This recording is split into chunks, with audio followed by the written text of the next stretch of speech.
यही होश है कि और को छोड़ पाओ ना छोड़ पाओ, इनको मत छोड़ना, इनको पकड़ लो, जीवन कृतार्थ हो जाए।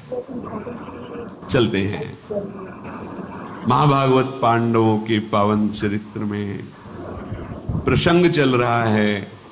महाराज युधिष्ठिर को दुखी देखकर उनके मामा जो माद्री जी के भाई शल्य, वो प्रसंग सुनाया कि आप और द्रौपदी को ही केवल दुख नहीं हुआ, देवराज इंद्र और उनकी पत्नी शची को भी महान दुख भोगना पड़ा है, आप चिंता ना कीजिए। तो उन्होंने पूछा क्या दुख भोगना पड़ा, वो तो त्रिभुवन पति हैं।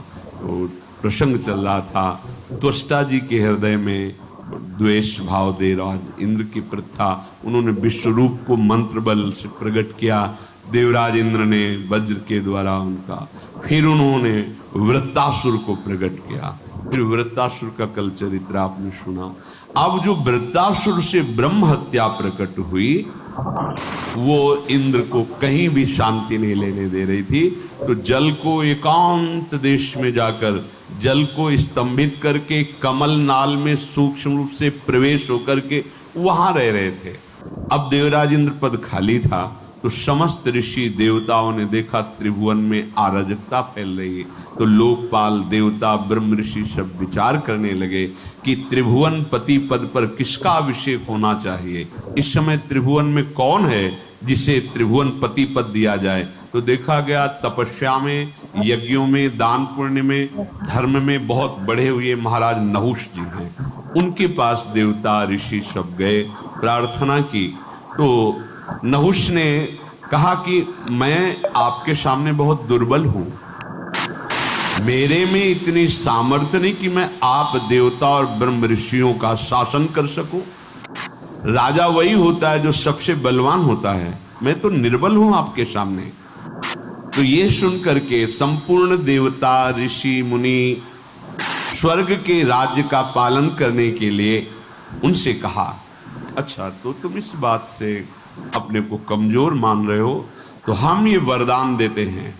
समस्त देवता ऋषियों ने कहा, देवता दानव यक्ष ऋषि राक्षस पितर गंधर्व भूत मनुष्य जो भी आपके सामने दृष्टि में आ जाएगा, उसका आधा तेज बल तप बल सब आप में आ जाएगा।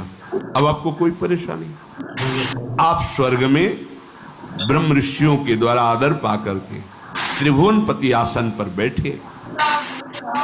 धर्म को आगे रख करके राजा नहुष को अभिषिक्त किया गया, अभिषेक किया गया वेद मंत्रों द्वारा, और परम दुर्लभ देवराज इंद्र के पद पर उनको बिठाया गया। अब को नरस जन्मा जग माही, प्रभुता पाहि जाहि मद नाही। कौन ऐसा है जो संसार में बड़ा पद मिल जाए और अभिमान ना आ जाए, यही रोग इनको भी लग गया।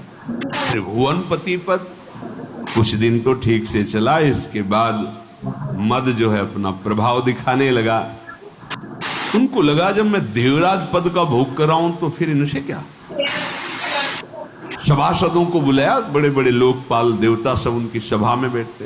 कहा पूर्व इंद्र की जो महारानी शची हैं, मेरी सेवा में उपस्थित किया जाए, उनको आज्ञा दिया जाए।